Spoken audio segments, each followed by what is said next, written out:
Seigneur, lit en nous. Seigneur, viens dans ce lieu.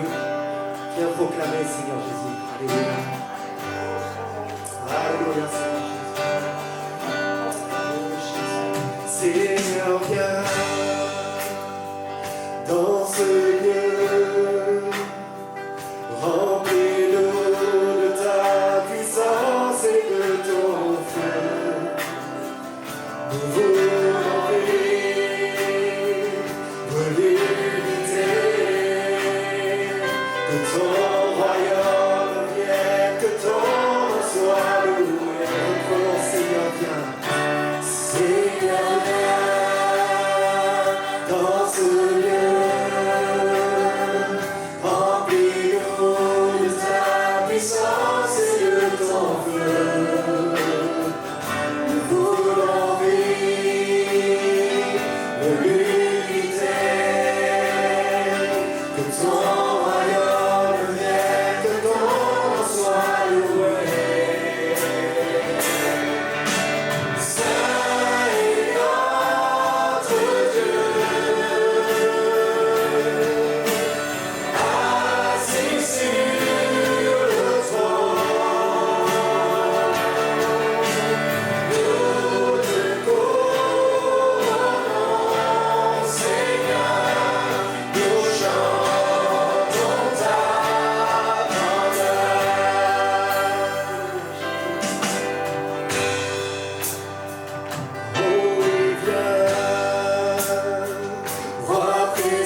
pour que j'ai la vie, prends mon cœur tout entier, Seigneur me voici,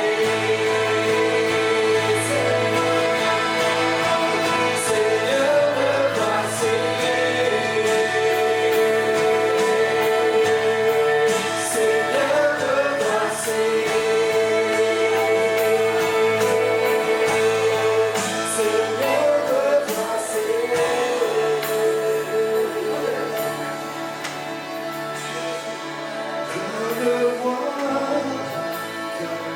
Tout entier et complètement dévoué, fais ce que tu veux, Jésus, fais ce que tu veux de ma vie, je veux te donner corps et âme pour ce qui fait vivre ton cœur, fais ce que tu veux, fais ce que tu veux, je veux donner corps et âme, je veux te donner corps et âme pour ce qui fait vivre ton cœur, fais ce que tu veux, fais ce que tu veux pour ta gloire, alléluia.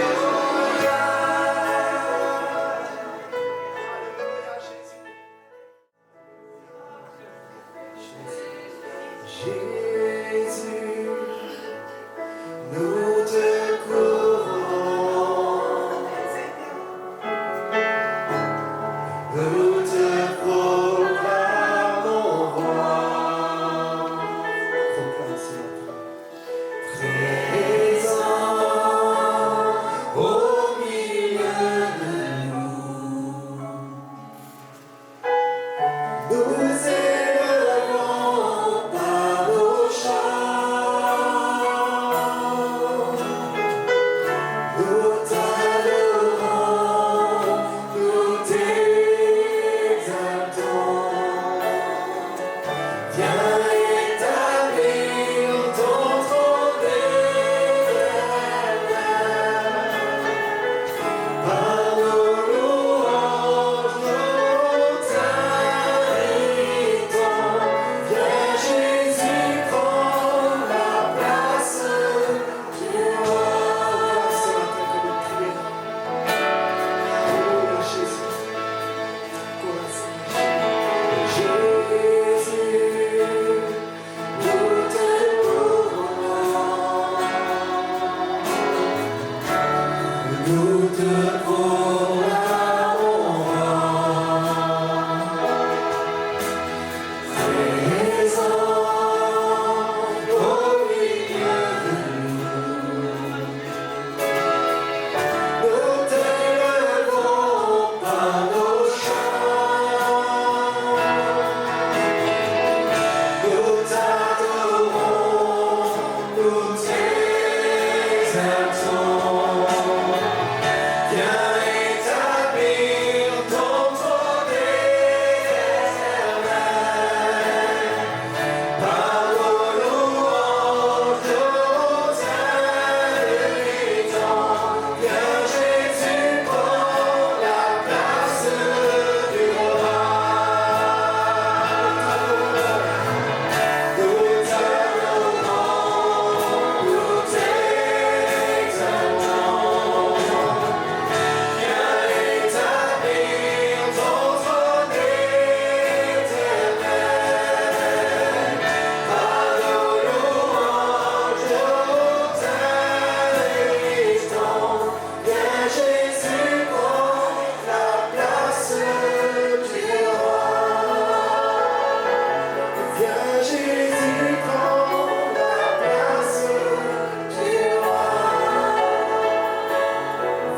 Jésus prend la place du roi.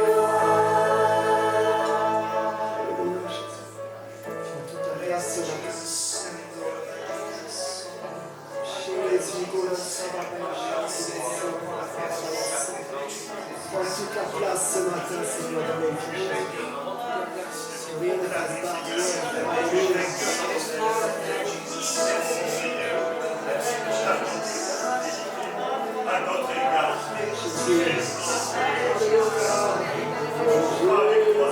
Prosterne-toi devant ton Seigneur. Ce matin, prosterne-toi devant ton Seigneur. Alléluia. Jésus.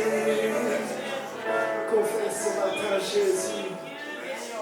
Prosternez-vous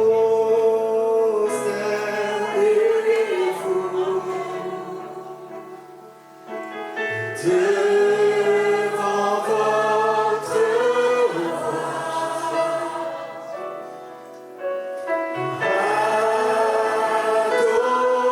Adorez-le de tout votre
Bonjour à tous. Je salue les bien-aimés qui nous suivent encore sur Zoom, ceux qui seront avec nous sur YouTube. Voilà, sentez-vous à l'aise ce matin dans la maison de Dieu. On va ouvrir sans plus tarder la parole. On va prendre cette thématique sur les montagnes. Ça va, vous n'êtes pas trop fatigués ce matin? On va gravir ensemble les montagnes. Il faut prendre nos forces. On avait eu cette introduction sur la thématique des montagnes avec ce psaume 121 qui nous dit je lève les yeux vers les montagnes, d'où viendra le secours? Le secours me vient de l'Éternel. Amen. C'était le cantique que les pèlerins chantaient quand ils s'en allaient à Jérusalem, quand ils montaient à Jérusalem pour adorer l'Éternel. Et il y a tout un moment de périple, c'est des fois compliqué, fatigant, éprouvant, mais ils étaient accompagnés de l'Éternel. Amen. On voit qu'il y a l'idée de ces montagnes qui peuvent parfois nous paraître tellement difficiles à franchir, à atteindre le sommet. Et il y a plein d'enseignements dans la parole de Dieu qui sont liés aux montagnes. On a vu déjà dans un premier temps avec Luc les hauts lieux. Il y avait le mont Garizim, le mont Péor, où il y avait cette notion de mélange d'idolâtrie, de ce qui était profane, charnel. Et il s'est passé des choses merveilleuses parce que ce peuple, le peuple d'Israël, dans un temps de repentance, et il y a vraiment l'emphase à mettre sur la repentance. Quand on se repent, on se détourne de sa vie, de son péché, des choses peut-être qu'on a pu faire devant l'Éternel qui sont en abomination. Si on revient, les bras de notre Dieu, les bras d'amour sont grands ouverts pour nous accueillir. Seigneur désire renouveler, redonner vie. Les hauts lieux, il y a cette montagne aussi que nous avons vu de la vulnérabilité avec Pascal. On a vu les montagnes aussi de la décision. Nous avons vu le mont Carmel, le mont Ararat. Jean a apporté aussi les montagnes du brisement, du renoncement. Je rappelle tout ça à votre mémoire avec le mont des Oliviers, le mont Golgotha, le mont Morija. Il y a aussi aujourd'hui les montagnes de l'Alliance. On va voir ensemble les montagnes de l'Alliance, du mont Sinaï au mont Sion, l'Alliance renouvelée. Et pour cela, je t'invite à prendre la lecture dans notre passage qui sera dans Exode chapitre 19.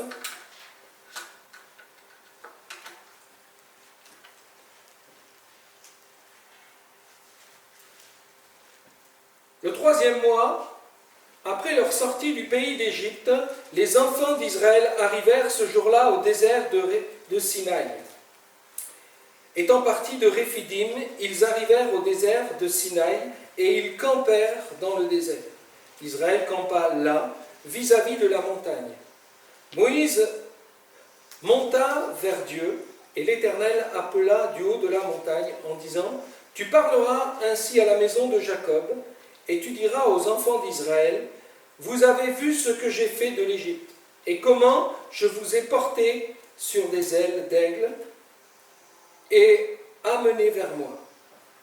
Maintenant, si vous écoutez ma voix, retenez bien ce que je vais vous dire là. Maintenant, si vous écoutez ma voix et si vous gardez mon alliance, vous m'appartiendrez entre tous les peuples, car toute la terre est à moi. Vous serez pour moi un royaume de sacrificateurs et une nation sainte. Voilà les paroles que tu diras aux enfants d'Israël. Amen. Les montagnes de l'Alliance, c'est ce que nous allons voir ensemble ce matin. Après que Dieu ait arraché son peuple des mains de l'oppresseur de l'Égypte, Égypte qui signifie en hébreu c'est Mitzraïm, ce qui veut dire douleur, oppression. Et c'était là que le peuple d'Israël se retrouvait par bien des périples qui ont amené le peuple à se retrouver à Goshen. Et ils auront la joie, après des cris de lamentation, de voir Dieu se manifester pour son peuple et de venir le secourir. L'Éternel va amener son peuple de l'Égypte jusque le mont Sinaï pour y traiter une alliance avec Israël. Oui, l'Éternel vient fixer sa demeure au milieu de son peuple. Cette alliance, ce n'est pas juste un Dieu lointain, celui qui a créé les cieux et la terre et qui est tellement, tellement loin de nous. Mais ce Dieu merveilleux désire être en communion, en alliance avec sa création. De pouvoir demeurer en nous, de pouvoir habiter en nous, faire sa demeure en nous, frères et sœurs.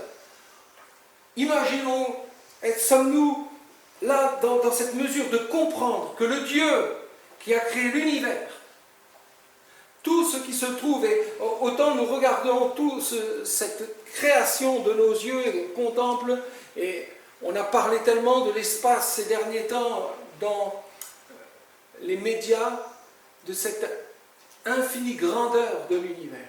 Ce Dieu qui a créé tout cela, c'est ce Dieu qui veut habiter dans la création. L'être humain. Oui. Dieu veut traiter une alliance, et il va traiter une alliance avec ce peuple Israël qu'il a délivré d'Égypte. Il tient ses promesses. Dieu est celui qui tient ses promesses. Promesses qu'il avait faites à Abraham, à Isaac, Jacob. Elle s'accomplit.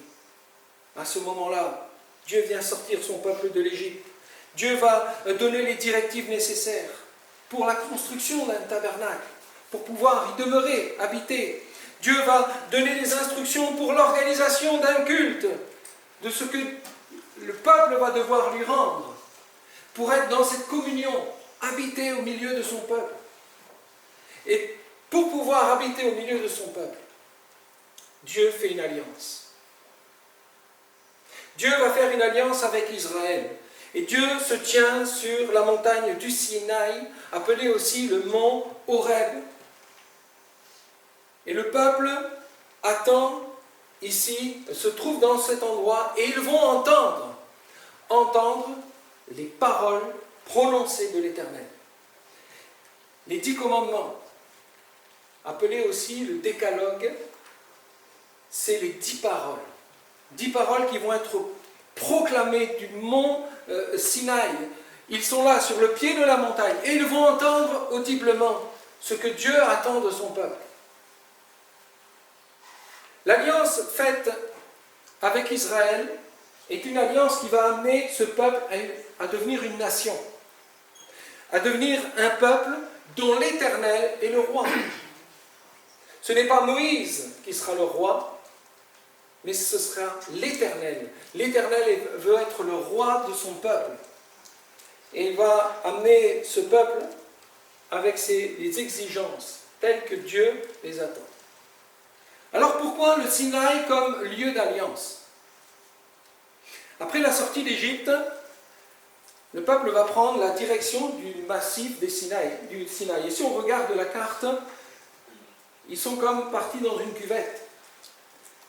Au lieu de partir directement sur le pays de Canaan, ils vont passer par le désert du Sinaï, se retrouver le Sinaï, c'est un endroit, c'est que des montagnes, il y a très peu de verdure, c'est les montagnes, des roches calcaires. Quand le soleil tape sur la pierre, il y a comme un effet de réverbération, vous êtes ébloui, il y a une chaleur, la nuit il fait très froid et la journée il fait très chaud. C'est un endroit, on n'y va pas pour établir sa demeure. On ne se dit pas, je vais aller faire du camping au Sinaï, je vais passer un bon moment. C'est un endroit désertique.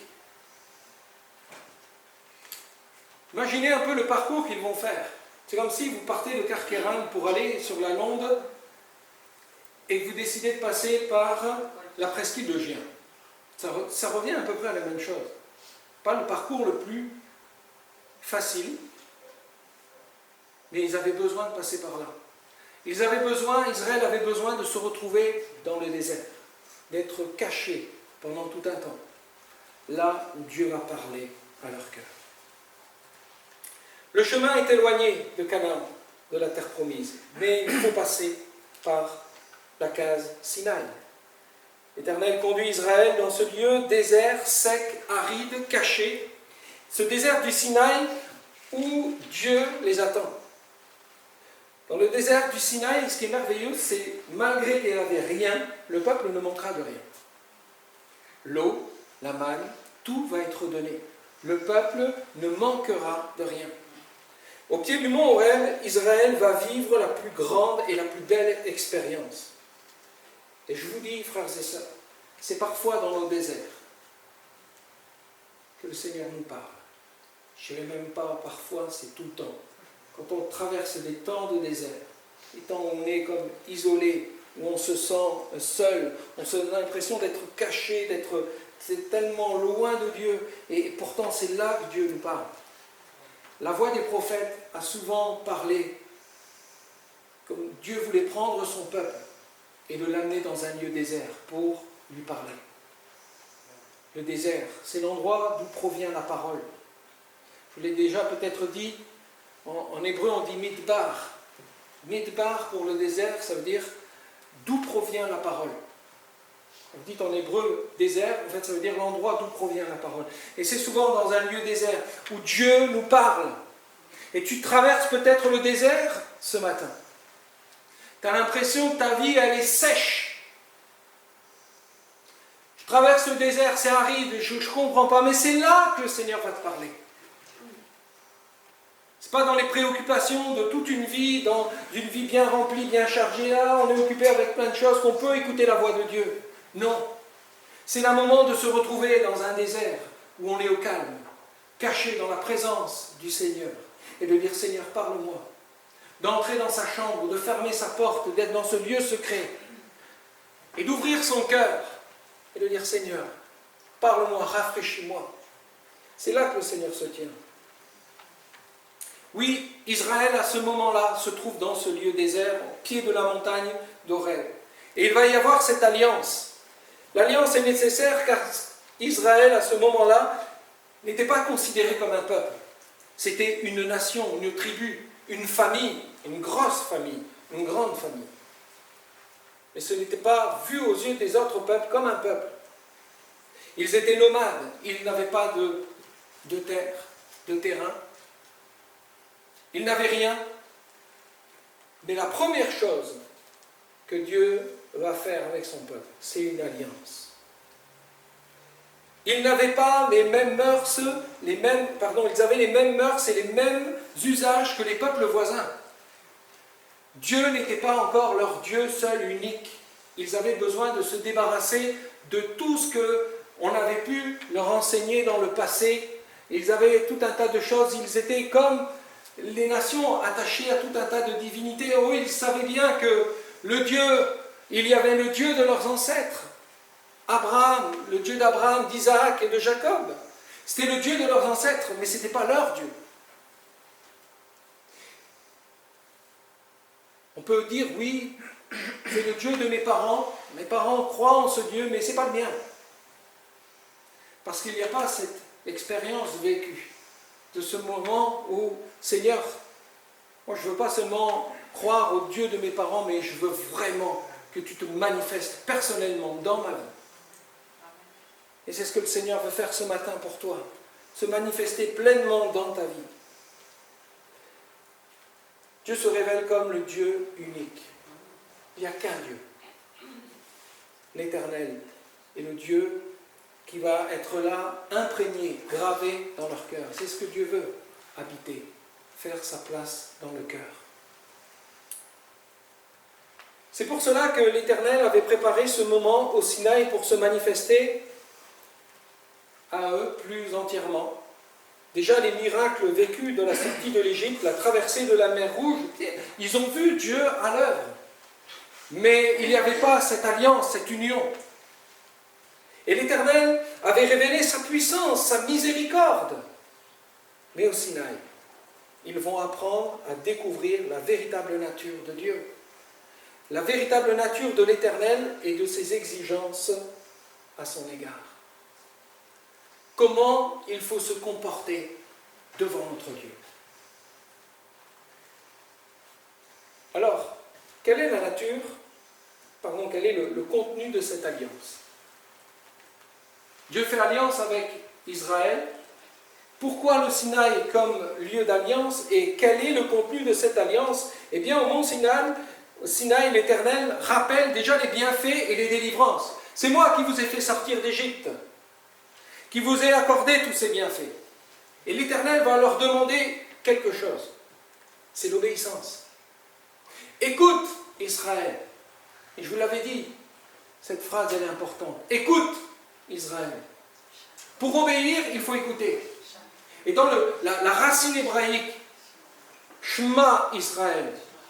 Écoute, Israël. La notion d'entendre, elle est importante parce que c'est par là que ça passe l'obéissance. C'est pas parce que tu vas obéir que Dieu va regarder sur toi. Dieu regarde sur toi et il te demande de lui obéir, de lui faire confiance. Shema Bekol. Shema Bekol en hébreu, c'est écoutez la voix.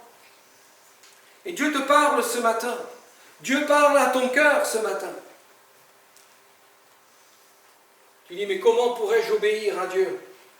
Comment pourrais-je obéir à Dieu? Dieu te demande d'obéir. Et tu pourras obéir si tu écoutes sa voix.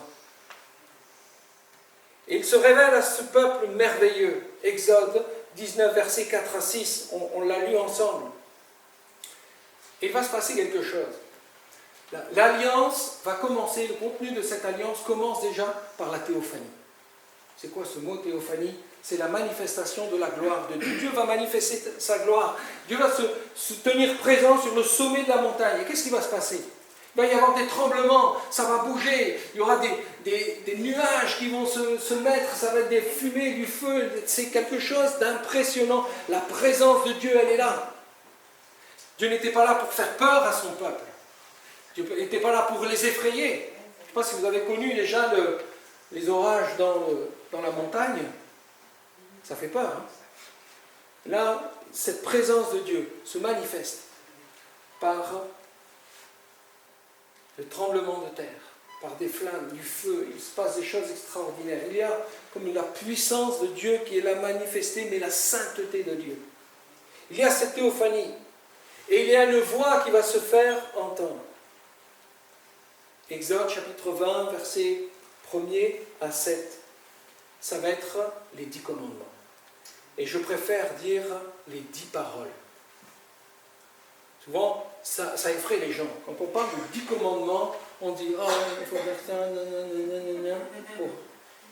C'est 10 paroles. Les 10 paroles, les 10 commandements sont là pour promouvoir la vie, pour donner la vie. C'est des paroles qui donnent la vie. Comprenez, ce n'est pas les paroles qui sont là pour nous affliger, pour nous faire souffrir, pour nous amener dans une sorte de vie, on a l'impression qu'on est esclave de tout cela, loin de là. Les 10 paroles, les 10 commandements sont là pour promouvoir, pour donner la vie. La Torah, elle va être donnée. La Torah, c'est les 5 livres, les 5 premiers livres de la Bible. Ce qui a été donné à Israël. Et cette parole, elle est puissante, elle donne la vie. Et tout se résume dans ces 10 paroles. On va les lire ensemble et regarder la beauté, la structure de la parole de Dieu. C'est quelque chose de merveilleux. Les 10 paroles se relient sur ce tableau. Je suis l'Éternel. Dieu se présente à son peuple en disant « Je suis ». Il est celui qui est, qui était et qui sera. La puissance de la parole de Dieu, c'est qu'il est de toute éternité. Je suis l'Éternel ton Dieu, qui t'a fait sortir du pays de l'Égypte, de la maison de la servitude, où tu étais esclave, prisonnier. Tu n'avais pas de liberté, tu étais tenu. Et il est venu te donner la vie. Alléluia. Tu n'auras pas d'autre Dieu devant ma face, parce que Dieu est un Dieu fidèle, et il demande la fidélité. Et les 5 premiers commandements qui sont là, les 5 premières paroles, elles sont liées avec notre relation avec Dieu. La fidélité. Tu n'auras pas d'autre Dieu devant ma face, parce que je suis le Dieu seul et unique. Tu ne te feras pas de statue, tu ne te prosterneras pas devant elle, parce que c'est ce que les nations faisaient. Et Dieu veut séparer son peuple, le mettre à part des nations. Il ne prendra pas, tu ne prendras pas le nom de l'Éternel, ton Dieu, en vain. Tu n'utiliseras pas le nom de Dieu en vain, pour rien. Dans notre langage courant, on utilise bien souvent le nom de Dieu en vain. Et le nom de Dieu est réservé dans un respect.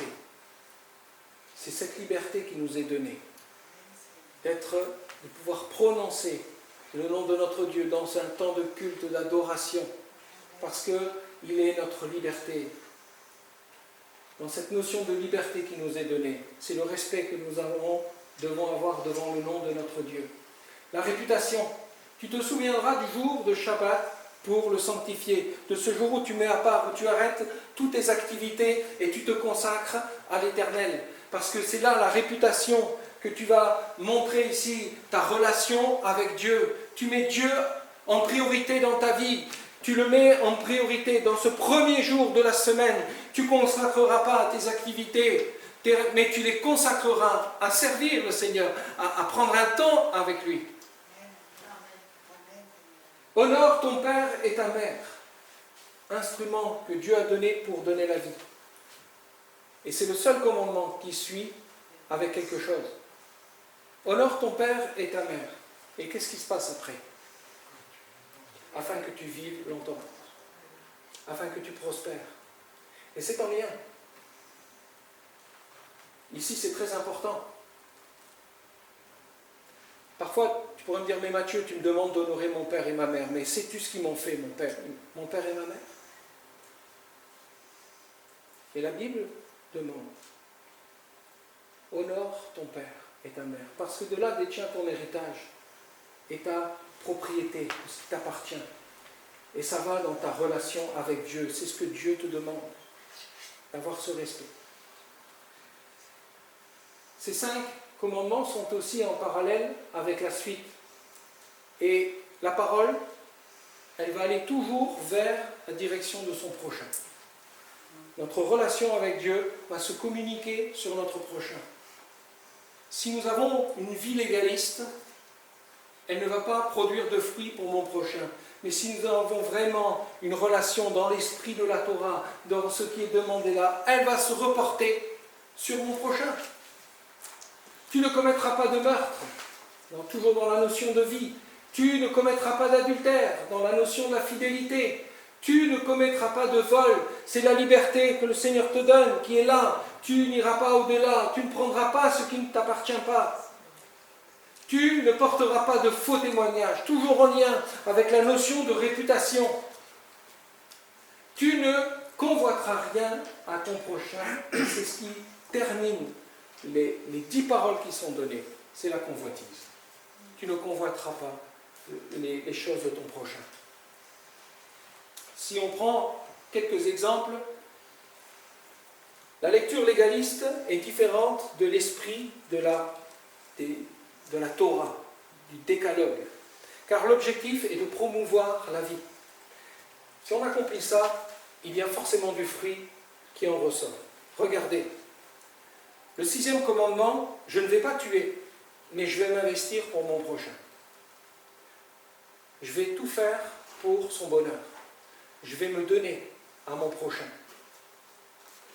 7e commandement, qui est là, tu ne commettras pas d'adultère. Je suis un bon mari, pas seulement parce que je n'ai jamais commis d'adultère, mais parce que je vais m'investir pour mon couple. Je vais m'investir pour le bonheur de mon conjoint. C'est ce que Dieu demande. Et c'est en lien avec la relation avec mon prochain. Et tout est relié ensemble. Notre relation avec Dieu et avec notre prochain. Le 8e commandement, être en bénédiction pour les autres. Tu n'enlèveras pas, mais tu seras un don. Et l'apôtre Paul fait une interprétation de ce commandement dans Éphésiens, au chapitre 4, verset 28, et je vous le lis, que celui qui dérobait ne dérobe plus, mais plutôt qu'il travaille en faisant de ses mains ce qui est bien, pour avoir de quoi donner à celui qui est dans le besoin. Arrête de voler. Arrête de dérober, mais travaille. Et ce que tu reçois, tu pourras en faire profiter autour de toi.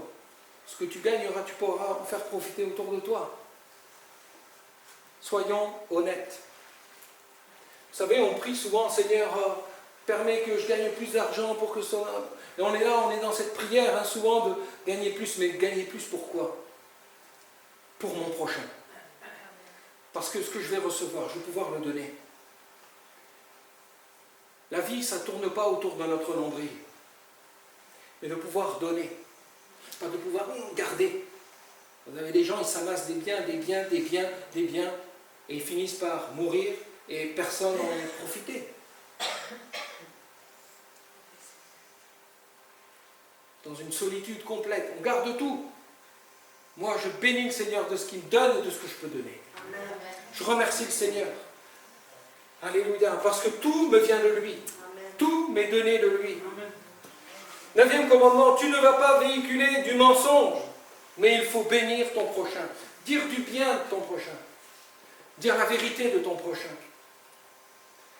On a facilement envie de tout déformer, de tout arranger avec des paroles des fois, mais dire la vérité à son prochain, ça ne veut pas dire du bien de son prochain, ça ne veut pas le caresser dans le sens du poil, d'être « Ah, mon ami », c'est d'avoir cette relation de vérité aussi avec la personne.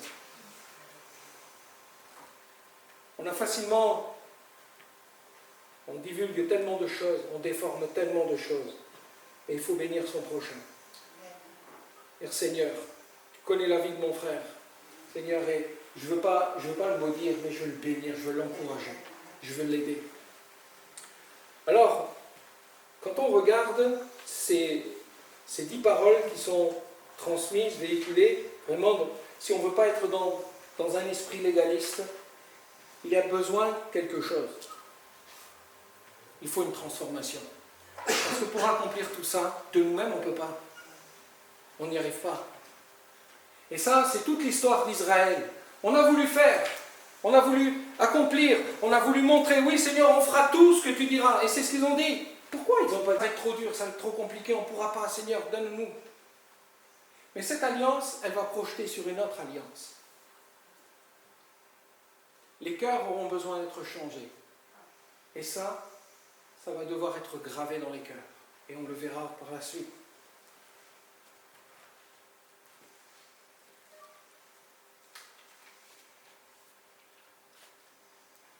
Le décalogue, les 10 paroles sont la base ici de l'alliance de Dieu avec son peuple. La vie d'un peuple comprend 3 domaines principaux. C'est la vie religieuse avec le culte, qui en est la manifestation. C'est important. Le Seigneur aime quand on est réunis ensemble, qu'on le loue, qu'on l'adore, qu'on est dans sa présence. Et il y a aussi dans cette alliance la vie de famille et la vie sociale, de tout ce qu'on fait autour de nous. Frères et sœurs, on ne peut pas dissocier les 3, ça doit être uni ensemble. Ce que je suis ici, je le suis à la maison. Je le suis aussi avec mes collègues de travail. Ce n'est pas 3 vies différentes. Où je vais au travail et puis on ne connaît rien de ma vie et on ne sait même pas que je suis chrétien, parce que quand on m'entend parler, on se pose des questions sur où je suis. Quand je suis dans ma famille, devant mes enfants, quel message je leur apporte? Et quand je suis dans l'église, les 3, vous comprenez la notion de l'alliance, elle est unie dans tout. Tout est uni. Le décalogue commence par ce qui est le plus important, c'est cette révélation de Dieu. Et elle va passer au travers de ces trois domaines, jusqu'à aller au point le plus profond et le plus personnel. Et c'est quoi? C'est tu ne convoiteras pas. Et l'alliance, elle nous amène ici, quelque part, à nous révéler ce qui ne va pas dans l'homme. Et ce qui a besoin d'être enlevé du cœur de l'homme. C'est la convoitise. Parce que la source de tous nos échecs, la source de notre péché, c'est quoi? C'est la convoitise. Tu ne convoiteras point. Le péché, la convoitise, elle doit être détruite dans notre vie. La convoitise sera expiée des cœurs que par un esprit régénérateur. Pour être débarrassé, de pouvoir passer au-dessus de la convoitise, on a besoin de l'esprit qui régénère nos vies, nos cœurs, d'être né de nouveau. Ça ne veut pas dire qu'on ne sera plus tenté, mais à un moment donné, on a la puissance, la capacité de dire non à la convoitise. Il n'y a plus aucune condamnation pour tous ceux qui sont en Jésus-Christ. Et j'aime rajouter dans ce Romains chapitre 8, qui ne marche plus selon la chair, selon la convoitise, selon tous ses désirs, mais selon l'esprit. Et il faut que Jésus fasse une œuvre dans nos cœurs, dans nos vies. Parce que tu peux être là, dire oui, je vais m'efforcer à bien accomplir les 10 commandements, les 10 paroles qui sont là, je vais les mettre en pratique dans ma vie. Mais j'arrive toujours, je descends, et il y a toujours ce point qui est la faille, la convoitise qui me fait tomber. Nous avons besoin d'avoir ce cœur changé. Et l'Esprit régénérateur sera et est communiqué par une alliance supérieure qui viendra après, qui est cette alliance avec Jésus-Christ. Où ces paroles ne seront plus gravées sur la pierre, mais dans des cœurs, dans nos cœurs. Amen. Alors, le code de l'alliance, ici, sont donnés. Si vous voyez, il y a cette synthèse, je dirais, ces points importants qui sont donnés dans les 10 paroles, et il va en découler tout un tas de préceptes, de lois qui vont être apportés. On le voit dans le chapitre 21, dans le chapitre 23. C'est un recueil de lois, de prescriptions, d'ordonnances, des lois qui vont toujours protéger la catégorie la plus faible. Et quand on observe, quand on regarde la parole de Dieu, ça va toujours devenir au secours de celui qui est le plus faible. Ça, c'est merveilleux. Ce code de l'alliance. Les lois protègent les catégories les plus faibles. Ce sont des lois relatives à la liberté, à la vie, des lois relatives à la propriété, aux mœurs, des lois morales et cérémonielles. Et ces lois, elles sont bonnes. Jésus n'est pas venu pour les abolir, les enlever, mais Jésus est venu pour les accomplir. Et l'accomplissement final de Jésus-Christ devant toute la loi, devant tout, ça a été à la croix du Calvaire, où Jésus-Christ a dit tout est accompli. Il a tout accompli, pleinement. Et c'est parce que lui, Jésus a réussi à accomplir parfaitement cette alliance, qu'il y a cette notion d'une nouvelle alliance qui est en Jésus-Christ. Alors regardons aussi le code de l'alliance et la conclusion de l'alliance qui est en Exode chapitre 24, les versets 1er à 8. On voit que Moïse va écrire toutes les paroles de l'Éternel et il avait dressé en quelque sorte l'acte officiel de cette alliance. Tout a été écrit. Et il va se passer une chose, il va y avoir une cérémonie. Un autel qui va être dressé, de nombreux sacrifices. Il va y avoir l'alliance qui va être scellée avec le sang. Et ça, c'est important, parce que ça projette sur l'alliance qu'il va y avoir avec Jésus-Christ. Et il va y avoir quelque chose de merveilleux. Ça va être la théophanie. Moïse, avec quelques personnes, les 70 anciens, ils vont monter, ils vont se retrouver, et cette alliance va être scellée encore par une théophanie où la présence de Dieu va être manifestée. Les hommes, ces hommes qui vont être là dans ce moment d'intimité avec Dieu, ils verront.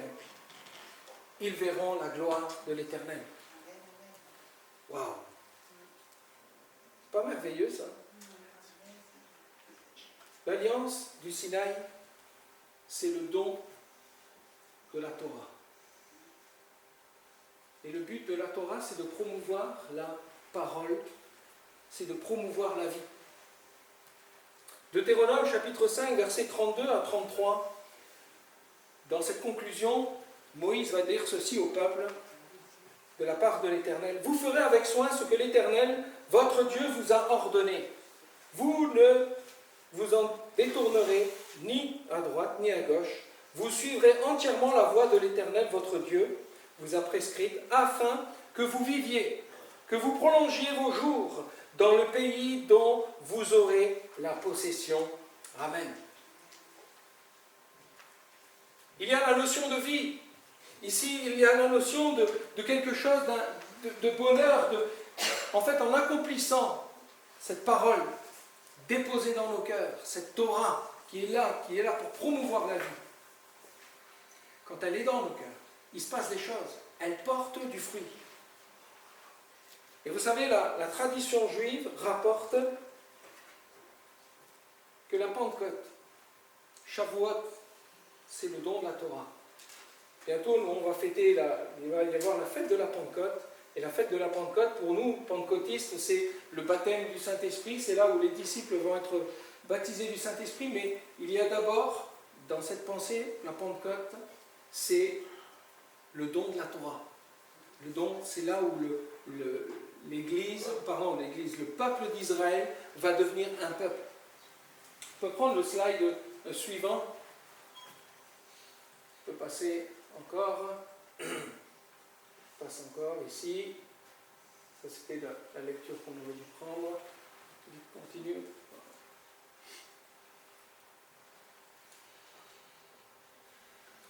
Si je regarde dans les fêtes juives, il y a Pessah, qui est la Pâque, et la Pâque c'est le premier mois de l'année dans le calendrier juif. Pâques c'est la résurrection du peuple d'Israël pour la libération de l'esclavage de l'Égypte. Pentecôte, Shavuot, c'est la naissance d'Israël comme peuple avec l'alliance avec l'Éternel et le don de la Torah. Tout cela fait partie de cette alliance et ça se passe le 3e mois. Le 3e mois, c'est Shavuot, c'est Pentecôte. Et on y arrive là, à cette fête de Pentecôte. Mais vous savez, 15 siècles plus tard, entre Pâques et Pentecôte au Mont Sion, qu'est-ce qui se passe? Il va y avoir la Pâque en Jésus-Christ. Christ qui va il va faire une nouvelle alliance par son sang qui va couler à la croix du Calvaire, où nos péchés vont être pardonnés, où il va en finir avec le péché, pour la destruction de l'œuvre de Satan, tout va se faire à la croix du Calvaire. Christ va ressusciter. Il va être ramené à la vie alors qu'il a passé 3 jours dans le tombeau. Le tombeau était scellé. On a l'impression aux yeux des hommes c'était fini, mais non, Dieu l'a ressuscité. Et il est parti à la droite du Père. Et en allant à la droite, s'asseoir à la droite du Père, alors qu'il a tout accompli, il nous a envoyé le Saint-Esprit. Le don du Saint-Esprit qui est venu graver, la présence de Christ, cette parole est venue habiter dans nos cœurs. Le don du Saint-Esprit, la naissance de l'Église, c'est là, à ce moment-là, sur le mont Sion, l'alliance renouvelée.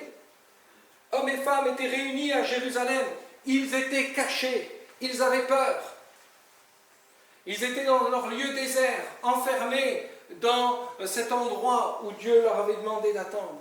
Jésus leur avait dit, attendez, cette promesse, le baptême du Saint-Esprit viendra. Et ils se sont tenus dans la chambre haute. Ils priaient, ils s'attendaient à recevoir.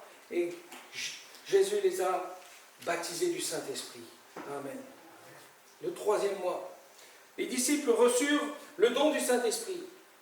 Et il est question, quand on lit Acte 2, qu'est-ce qui se passe? Il y a du bruit. Il y a des langues semblables à des langues de feu. Il y a une manifestation particulière dans cet endroit, comme sur le Sinaï, où il était question de bruit, de vent. La même chose, une manifestation de la présence de Dieu au milieu de ses disciples.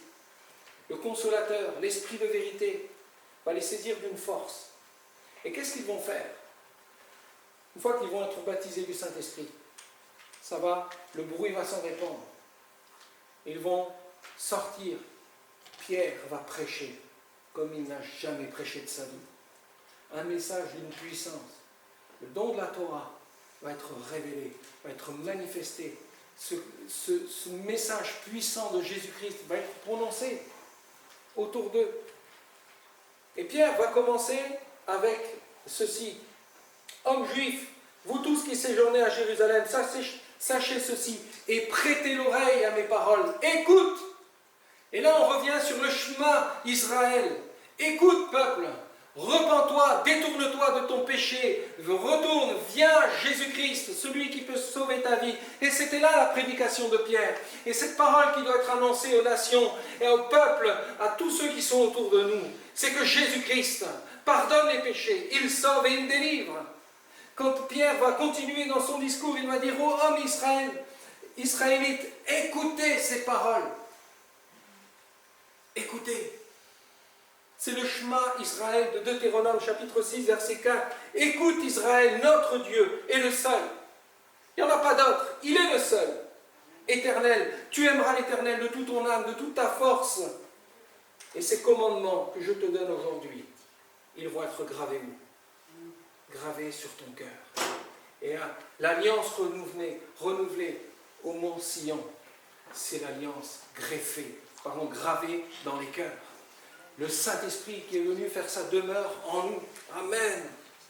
Et tout cela était possible parce qu'il fallait le sang de la croix pour nous laver, nous purifier de tous nos péchés, pour que l'Esprit de Christ, le Saint-Esprit, habite en nous.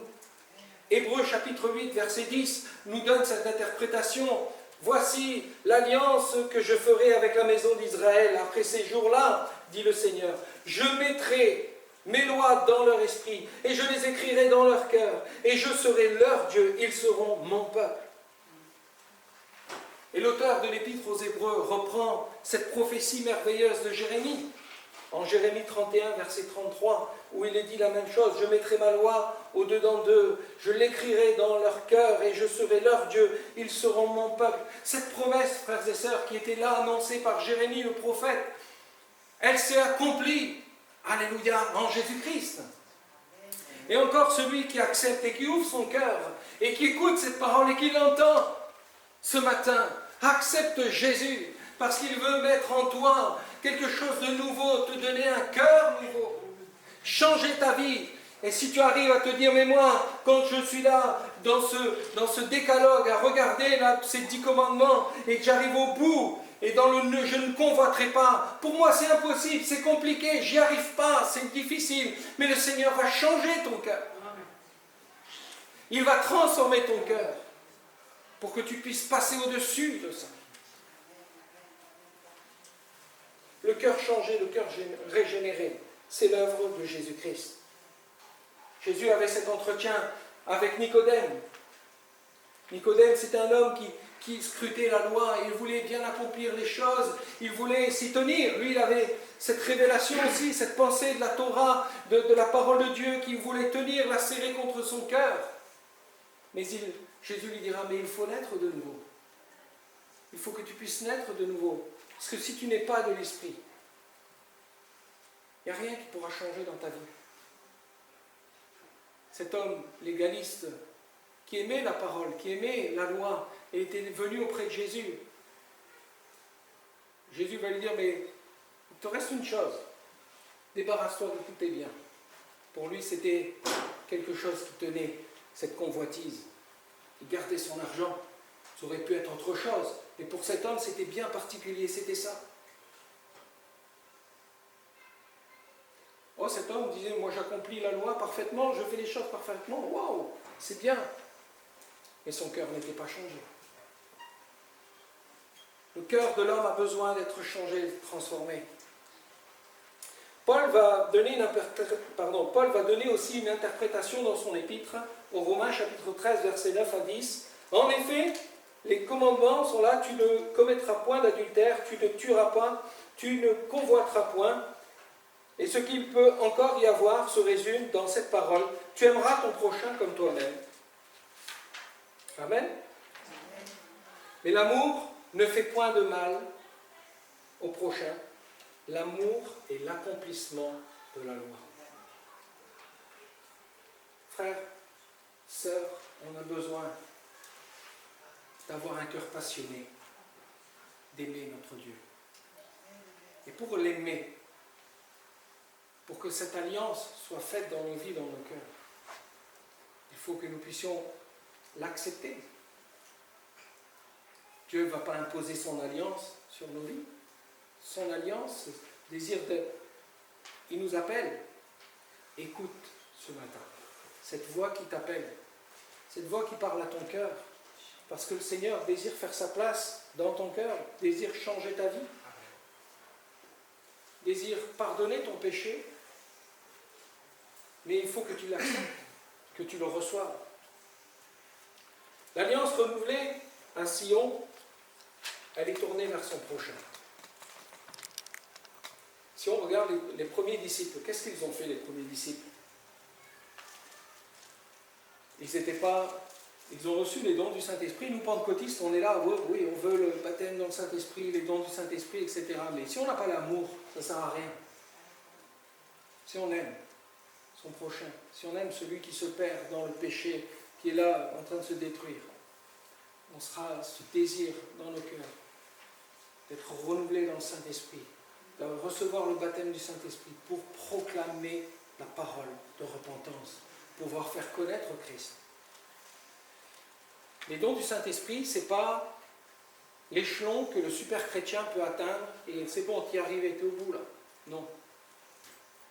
Pas ça. Le Seigneur veut nous donner les dons les meilleurs et il nous les donne à celui qui est passionné, qui aime son prochain. Tu aimes le Seigneur ton Dieu, ça doit se répercuter sur ton prochain. D'avoir ce désir de proclamer la parole. Un des signes forts du baptême du Saint-Esprit, c'était l'amour. Quand on voit les disciples, ils ont manifesté l'amour autour d'eux, le secours, l'aide. Ils portaient la main, l'attention. Pierre, il va dire, je n'ai ni argent ni or, mais au nom de Jésus, lève-toi, reprends vie. Combien on a envie d'aller voir d'hommes et de femmes qui sont en train de se perdre dans leurs péchés, qui sont tenus par tout un tas d'addictions, de choses, d'hommes et de femmes qui sont dans la souffrance, dans la dépression. On a envie de sortir et de dire, mais moi je n'ai pas d'argent, je ne peux rien faire pour t'amener, mais je peux t'apporter quelque chose de plus grand. Jésus-Christ, te faire connaître l'amour de Christ, pouvoir prendre soin de mon prochain. Un des signes forts de la Pentecôte, c'est qu'ils étaient ensemble. Les disciples étaient ensemble. Il y avait cette notion d'unité. Ils priaient ensemble, ils cherchaient la face de Dieu. Il y avait la notion de un, d'être unis au Père et à Christ.